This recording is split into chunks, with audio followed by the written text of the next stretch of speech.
Before we start, I want to say that only 1% of you are subscribed. Please subscribe because when we reach 1,000 subscribers, I will post a special video for you. On board the gleaming corridors of the Harmony space station, delegates from various star systems gathered, their attire as diverse as the planets they represented. At the heart of this interstellar cultural exchange, Jack, a young Earth anthropologist, adjusted his translator device nervously. As he made his way through the bustling crowd, Jack bumped into Tarn, a towering figure from Vorga. "Oh, sorry about that," Jack muttered. Tarn's deep voice rumbled a laugh. "No harm done, friend. First time at the exchange?" "Yeah, it's a bit overwhelming," Jack admitted, looking around at the swirling colors and strange technologies on display. "Stick with me, then. We Vorgans are good at navigating chaos," Tarn chuckled, clapping Jack on the back with a friendly thud. Together, they approached a group of alien women from Zaloria, whose iridescent skin shimmered under the station's artificial lights. Tarn introduced Jack, who offered a warm smile. One of the Zalorian women, Zara, eyed him curiously. "So you're a human? I've read about Earth. Seems like a quaint little place." Her companion, Lyra, giggled, covering her mouth with a slender hand. "Yes, I heard humans still use combustion engines. How primitive." Jack's cheeks reddened, but he kept his composure. "Well, every civilization has its start somewhere, right? What's something fascinating about Zaloria?" Zara raised an eyebrow, intrigued by the question. "We are known for our advancements in bioengineering. We can adapt our bodies to any environment, something quite useful for interstellar travel." Lyra nodded, adding, "Our technology could potentially help Earth. But, of course, there's much to understand about each other first." Jack's interest was piqued. "I'd love to learn more. Maybe over dinner? We could exchange ideas, and I can assure you, Earth has more to offer than outdated engines." The suggestion seemed to soften the initial skepticism. Zara smiled slightly. "That would be enlightening. We accept your invitation, human." As they walked towards the dining area, Jack and Tarn shared a look. "See? Just takes a bit of human charm," Tarn whispered. At dinner, the table was a microcosm of the galaxy. A Ploridian from a water planet, an insectoid Krayak from a desert world, and others joined.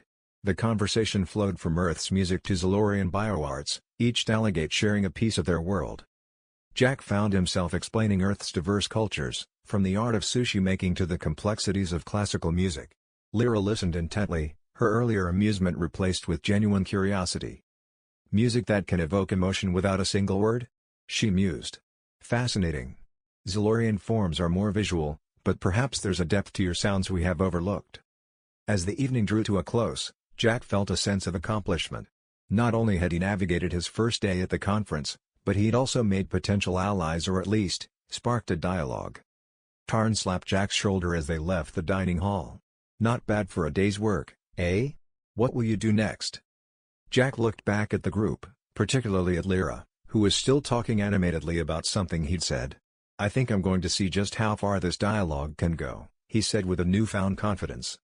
As the delegates dispersed, the stars outside the station's windows seemed a little less distant, and Jack's place among them a little more assured. The next morning, Jack arrived early at the conference hall, eager to participate in the day's scheduled activities. He found Tarn waiting for him, along with another human delegate, Sam, who specialized in interstellar law. "Morning, Jack. Ready to dive into more alien cultures today?" Sam greeted him with a hearty handshake. "Definitely," Jack replied, glancing over the day's program. "Looks like there's a cultural showcase later. We could all go together." Tarn nodded in agreement. "It's a good chance to see the lighter side of these gatherings. Plus, the Zalorians mentioned they'd be performing a traditional dance. Should be interesting." The three made their way to the main event hall, which was abuzz with anticipation. Delegates from various species were assembling, each group bringing a unique air of excitement and pride. As the showcase began, different species took turns performing acts from their homeworlds. The Ploridians presented a water dance, their bodies flowing gracefully in a large tank, mimicking the oceanic tides of their planet. The Krayak followed, their dance a series of rapid, intricate movements that mimicked the shifting sands of their arid world. Finally, it was the Zalorians' turn. The lights dimmed, and Lyra stepped forward. She was dressed in a flowing garment that shimmered with every movement, reflecting light in dazzling patterns around the room. "Today, we present the Dance of the Spheres," Lyra announced, her voice carrying a musical quality that captivated the audience. It's a dance that symbolizes the harmony of the universe, as seen through Zalorian eyes. The music started, a series of high, ethereal tones that seemed to fill the space with a sense of otherworldly wonder. The Zalorians moved with a grace that was almost fluid, their bodies intertwining and then separating in a dance that was both mesmerizing and complex. "Wow, they're amazing," Sam whispered, watching intently. After the performance, the audience erupted in applause. Jack felt a surge of inspiration. "I'm going to try it," he declared suddenly. "What, the dance?" Tarn looked amused. "You sure about that, Jack?" "Why not? It's all in good fun, and it's a great way to show our respect for their culture," Jack reasoned, standing up. With a mixture of encouragement and curiosity from his friends, Jack approached Lyra, who was chatting with her fellow dancers. "Lyra, that was incredible. Would you mind teaching me a few steps? I'd love to learn." Lyra looked surprised but pleased. "Of course, Jack. It's quite complex, but let's start with the basics." Under Lyra's patient instruction, Jack attempted the dance. His first few attempts were clumsy, eliciting gentle laughter from the onlookers, including some of his own fellow humans. But Jack's spirit remained undeterred, his movements gradually becoming smoother as he got the hang of it. "Not bad, Jack. You're getting there," Sam called out, clapping along with Tarn. As Jack danced, more delegates from other species joined in, their laughter mingling with the music. What started as a demonstration of cultural appreciation turned into a spontaneous and joyful intercultural dance session, with everyone trying out each other's moves. By the end of the session, the atmosphere was filled with a sense of camaraderie and mutual appreciation. As they walked back to their quarters, Sam slapped Jack's back. "You know, I think you did more than just dance today. You brought everyone a bit closer, in your own unique way," Sam said. Jack chuckled, slightly out of breath but exhilarated.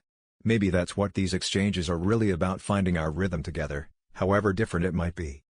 Tarn nodded, his deep voice warm with approval. "And to think, they laughed at first. You turned it around, Jack." As the day concluded, the trio looked forward to the remainder of the conference with renewed enthusiasm, their bond strengthened not only by shared interests but by shared moments of vulnerability and laughter. The next day, Jack and Sam ventured out to explore a secluded part of the space station known for its botanical gardens, which housed plant species from various galaxies. Tarn, having business to attend to with his delegation, promised to catch up later. As they walked through the lush, green pathways, Jack was deep in thought about the previous day's events. "I've been thinking," Jack began, breaking the silence. "That dance yesterday, despite the initial laughter, it felt like it changed something. Maybe in me, maybe in them." Sam nodded, adjusting his glasses. "It's those small steps, those leaps of faith into another culture, that can bridge the vastest of distances. You did good, Jack." Their conversation was interrupted when they stumbled upon Lyra, who was standing alone, gazing at a particularly exotic-looking flower. She looked up as they approached, her expression unreadable. "Jack, Sam," she greeted, her tone formal yet tinged with warmth. "This is a rare sight, humans interested in xenobotany?" "We were just taking a stroll," Sam explained. "But we're always eager to learn. What's this plant?" Lyra's features softened as she began to explain. "This is a Helion orb from my world. It thrives in low light, absorbing ambient energies rather than relying on photosynthesis. Quite the survivor." "Fascinating," Jack murmured, genuinely intrigued. "Seems like there's a lot we can learn from Zalorian botany." "There's a lot we can learn from each other, I believe," Lyra responded, her gaze lingering on Jack for a moment longer than necessary. Encouraged by the shift in dynamics, Jack decided to seize the moment. "Would you like to join us? Maybe you can show us more of these wonders?" Lyra considered this, then nodded. "I'd like that." As they continued through the garden, Lyra led them to a section that showcased aquatic plants from various aquatic worlds, explaining their mechanisms for survival and adaptation. The more she spoke, the more Jack and Sam were drawn into the depths of her knowledge. Eventually, Tarn joined them, his presence adding a jovial element to the group. "Looks like I've missed quite the tour," he joked, clapping Jack on the shoulder. "The more, the merrier," Lyra said, smiling at Tarn. "I was just explaining the symbiotic relationships these plants form with their native fauna." "Which, I guess, is a bit like us right now," Tarn observed, gesturing around at their diverse group. "Different species, sharing knowledge, forming connections." "That's an interesting way to put it," Sam noted, looking thoughtfully at Lyra. "Maybe our delegations could benefit from thinking more like these plants." The group laughed, the sound mingling with the rustling of leaves around them. Inspired by the atmosphere in their conversations, Jack proposed an idea. What if we held a small symposium right here? Discussing not just botany, but all kinds of cultural exchanges. We could invite delegates from all over the station. Lyra was quick to support the idea. I think that's wonderful. It could be a place to share, learn, and maybe dispel some misconceptions along the way. Let's do it, Tarn agreed enthusiastically. I can speak to some of the other delegates I know. Get them interested. And I'll organize the space and get the word out, Sam added, already pulling out his communicator to make notes. As they set their plan into motion, Jack felt a surge of anticipation. This symposium could be just what they needed to deepen the connections they had begun to forge, and maybe, just maybe, it could help others see the beauty in their differences as well.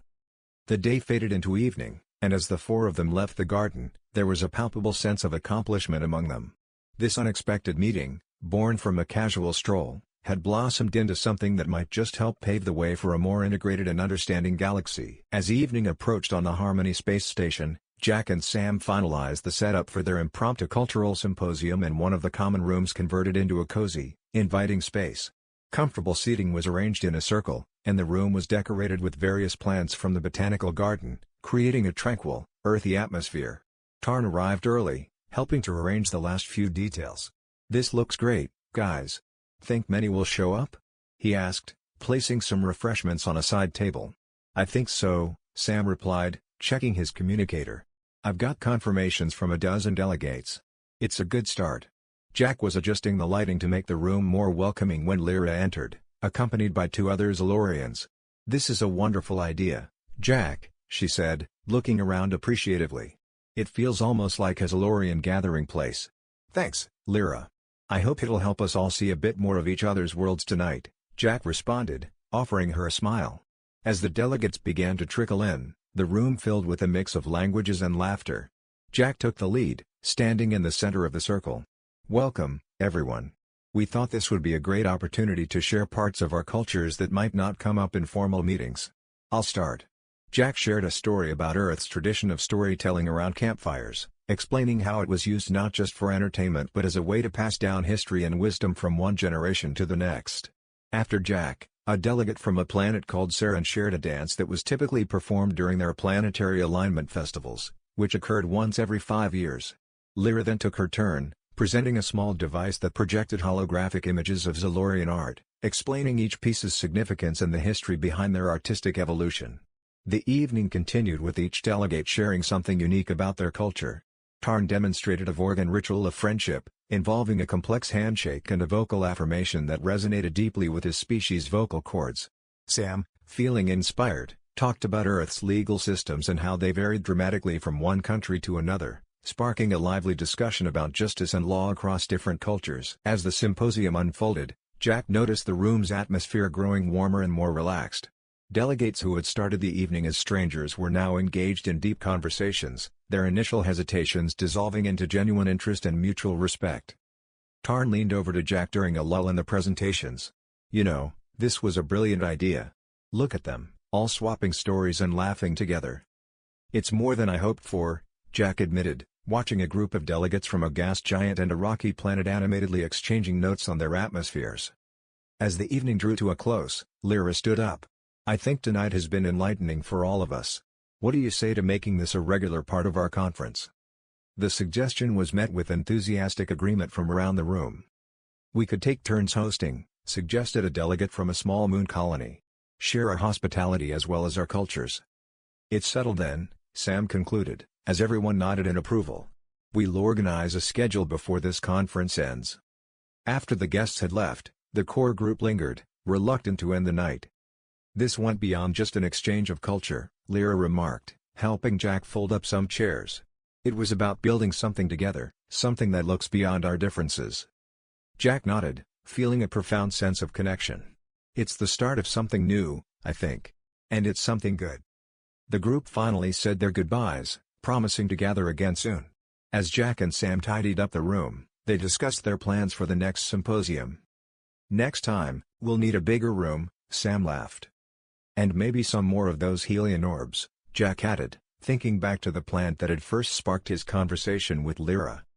With a sense of accomplishment and anticipation for the future, they finished their tasks, turning off the lights and stepping out into the station's corridor, already buzzing with ideas for their next gathering. The success of the cultural symposium had sparked a new energy among the delegates, with invitations for similar gatherings flying back and forth.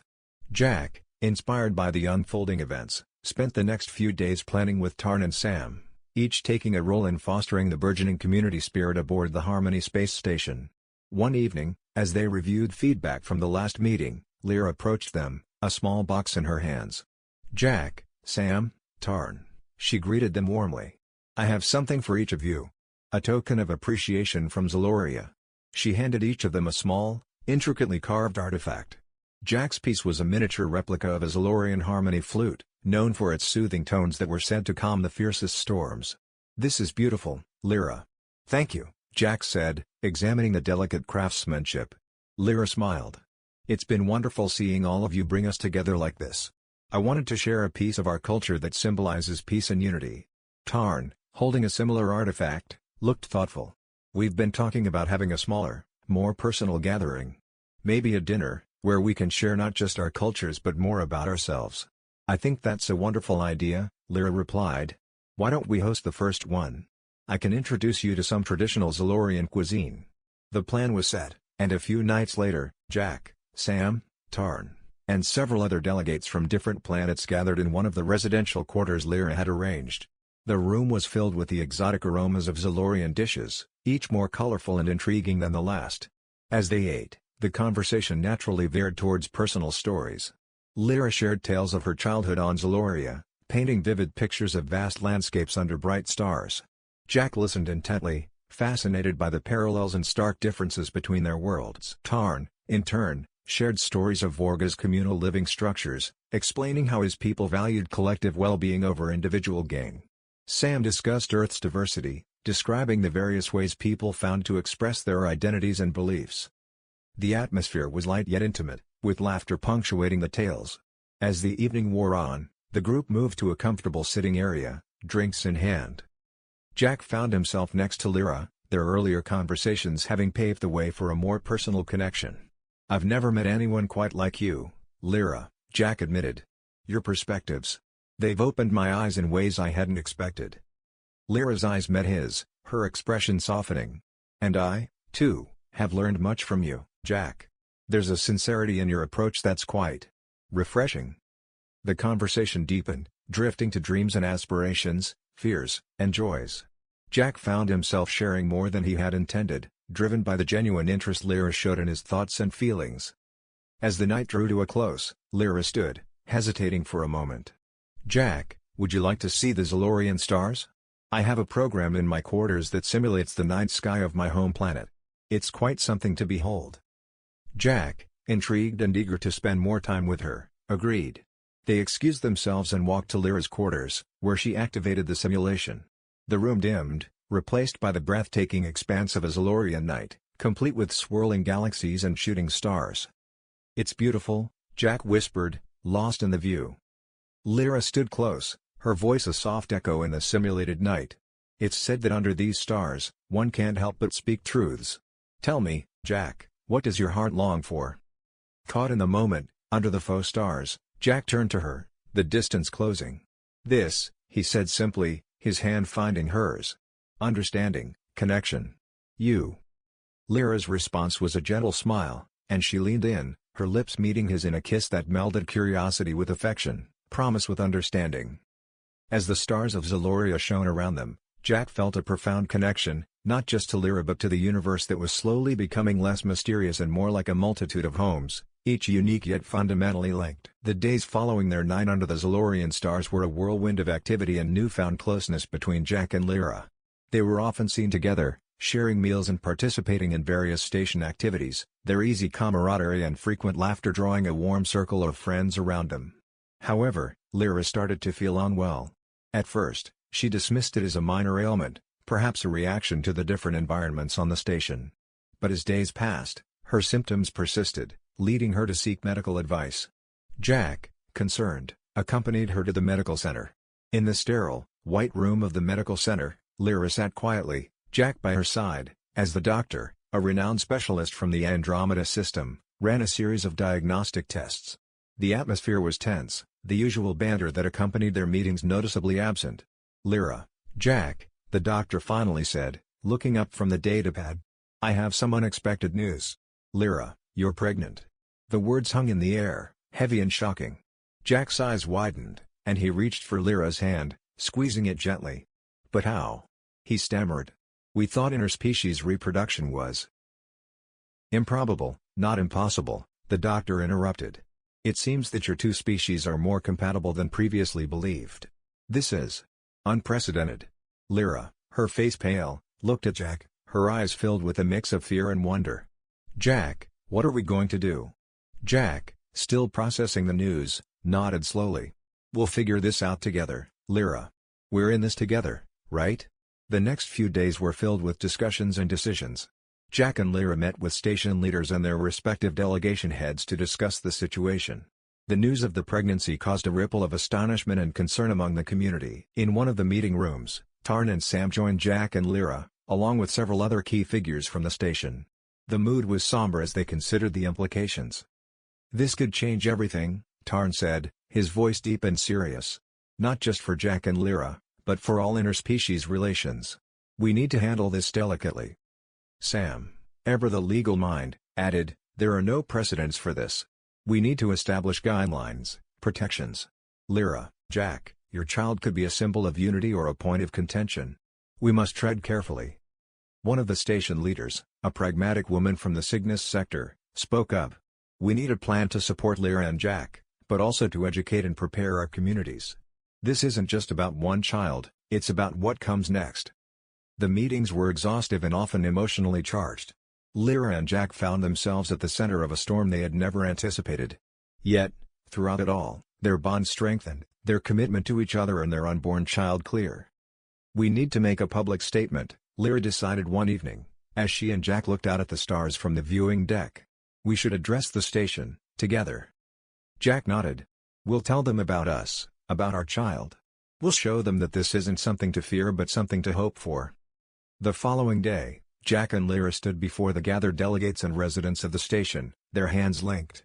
They spoke of their relationship, the pregnancy, and their hopes for their child's future. "As we stand before you," Jack said, his voice steady, "we stand not just as two individuals from different worlds, but as a family. A family that represents what we can achieve when we look past our differences and embrace what unites us." The response was mixed, some voices raised in support, others in caution, but the overriding sentiment was one of curiosity and, ultimately, acceptance. As Jack and Lyra walked back to their quarters, their steps light despite the weight of the day, they felt a quiet confidence. They were together, and come what may, they would face it as a family, supported by friends like Tarn and Sam and watched over by a galaxy of stars. The days following Jack and Lyra's public announcement were filled with mixed reactions across the Harmony space station. While many supported the interspecies couple, others were cautious, if not outright disapproving. The reality of their situation was sinking in, bringing with it a slew of challenges. In an effort to quell any growing tensions and foster understanding, Jack, Sam, and Tarn organized a series of discussion panels and educational sessions about interspecies relationships, inviting experts from various fields. One morning, as they prepared for a panel, Jack and Sam reviewed their notes in one of the conference rooms. "We need to address the biological concerns directly," Sam suggested, adjusting his glasses. "If we can get people comfortable with the science, it might help them accept the social aspects more easily." Jack nodded, his expression thoughtful. "Agreed. And I think hearing directly from Lyra and the medical team will be powerful. Transparency is key." Tarn entered the room, his presence immediately grounding. "How are things shaping up here?" he asked, looking between the two men. "We're getting there," Jack replied. "Today's panel could be a turning point, for better or worse." The panel discussion was held in the largest hall of the station, filled with delegates and residents eager to understand more about the unprecedented situation. Lyra, alongside the station's chief medical officer and a geneticist from the Andromeda system, took the stage. The medical officer began by explaining the scientific phenomena behind Lyra's pregnancy, detailing the genetic compatibility and the bioengineering that had inadvertently facilitated this possibility. The geneticist then discussed the broader implications for science, describing how this could lead to new understandings of life across the universe. After the presentations, the floor was opened for questions. A delegate from a conservative planet raised a concern. Isn't this kind of relationship unnatural? How do we know this won't cause problems down the line? Before Jack could respond, Lyra spoke up. What defines natural? Our coming together was unanticipated, but it has occurred within the natural laws of biology as we understand them. Shouldn't we also consider the possibility of growth and new beginnings? The room fell silent, considering her words. Then, another hand rose, this time from a younger delegate from a progressive sector. Could this not be an opportunity? Perhaps this is a moment for us to redefine our boundaries and expand our horizons. The discussion ebbed and flowed, with Jack, Sam, and Tarn facilitating and guiding the conversation back to a focus on understanding and respect. By the end of the session, while not all were convinced, many expressed a willingness to learn and observe how Jack and Lyra's journey would unfold. After the panel, the trio regrouped, feeling a cautious optimism. It's going to be a long road, Tarn remarked, but I think we're making the right moves. Jack looked towards Lyra, who was speaking with some delegates who had stayed behind to offer their support. It's worth it, he said firmly. For our child, and for whatever future this might lead to. In the weeks that followed, Jack and Lyra became informal ambassadors for interspecies understanding. They participated in interviews, attended more panels, and were involved in community events that celebrated diversity. One evening, as they walked through one of the station's parks, Lyra rested her head on Jack's shoulder. Do you think the station will ever truly accept us? She asked quietly. Jack took her hand, squeezing it gently. They're trying, Lyra. That's all we can ask for. And no matter what, we have each other.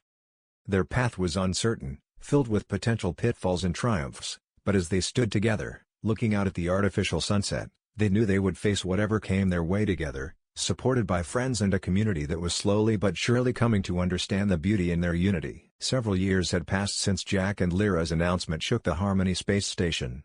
The station had since become a beacon for interspecies relations, with their child, Mara, growing up as a symbol of unity and diversity. On a clear day aboard the station, the community gathered to celebrate the annual Festival of Stars, an event that had been inspired by the unity fostered by families like Jack and Lyra's. The festival was a vibrant mix of cultures, colors, and lights, representing the various planetary systems and their unique traditions. Jack, now a well-respected member of the community board, was busy overseeing the festival preparations with Sam and Tarn, who had become his closest allies and friends. Looks like everything's coming together nicely, Tarn commented, watching as different delegations set up their booths. Yeah, it's come a long way since the first one, Sam added, checking the schedule on his tablet. We've got a record number of participants this year. Jack smiled, his eyes searching the crowd until they landed on Lyra and Mara, who were at a booth teaching others how to make traditional Zilorian crafts. It's more than I could have hoped for, he said, his voice filled with pride. As the festival kicked off, Jack took to the stage to give the opening speech. Welcome, everyone, to our annual Festival of Stars. Each year, we gather to celebrate our diversity and our unity. Today, we not only celebrate where we come from but also where we are going together. The crowd cheered, and as Jack stepped down, he was greeted by Lyra and Mara, now a lively child with features reflecting both her human and Zilorian heritage. Daddy, did you see the dance the Floridians are going to do? Mara asked excitedly, tugging at his hand.